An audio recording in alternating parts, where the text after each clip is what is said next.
ஆனந்தி, திமுகவும் அதிமுகவும் கூட்டணி அமைத்து விஜய் ஆட்சி அமைப்பதை தடுத்து நிறுத்தப் போகிறார்கள் என்ற தகவல் 3 நாட்களாக வட இந்திய ஊடகங்களிலும் தென்னிந்திய ஊடகங்களிலும் தொடர்ச்சியாக வந்தது.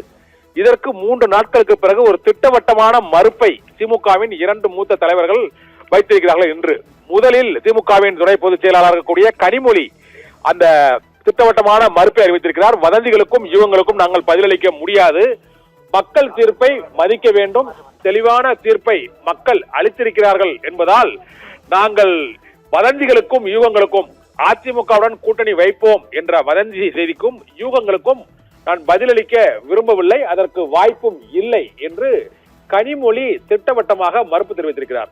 மற்றொன்று செய்தி தொடர்பு குழு தலைவர் TKS இளங்கோவன் நேற்று அவர் அளித்த ஒரு பேட்டியில் சர்ச்சையானது. அது திமுக அதிமுக கூட்டணி இருக்குமா என்ற கேள்விக்கு திமுக தலைவர் எடுக்கும் முடிவை எந்த முடிவு எடுத்தாலும் நாங்கள் ஏற்போம் என்று கூறியிருந்தார். இன்று அவர் தெரிவித்துள்ள பதிலில் திமுகவும் அதிமுகவும் பரஸ்பர பரம எதிரிகள், தமிழ்நாட்டில் பல கட்சிகள் வரும் போகும், திமுகவும் அதிமுகவும் பரம எதிரிகள், எப்படி நாங்கள் இருவரும் இணைந்து கூட்டணி வைப்போம் என்ற கேள்வியை அவர் எழுப்பியிருக்கிறார். ஒருபோதும் அதிமுகவுடன் திமுக கூட்டணி வைக்கப் போவதில்லை என்றும் அது குறித்து வரும் அத்தனை செய்திகளும் வதந்திதான் என்றும் TKS இளங்கோவனும் மறுப்பு தெரிவித்திருக்கிறார். இதனால் 3 நாட்களுக்கு பிறகு திமுக அதிமுக கூட்டணி அமைத்து விஜய் ஆட்சி அமைப்பதை தடுத்து நிறுத்தப் போகிறது என்ற வதந்திக்கு இப்போது திமுகவில் உள்ள கனிமொழி TKS இளங்கோவன் ஆகிய இருவரும் மறுப்பு தெரிவித்து முற்றுப்புள்ளி வைத்திருக்கிறார்கள். ஆனந்தி.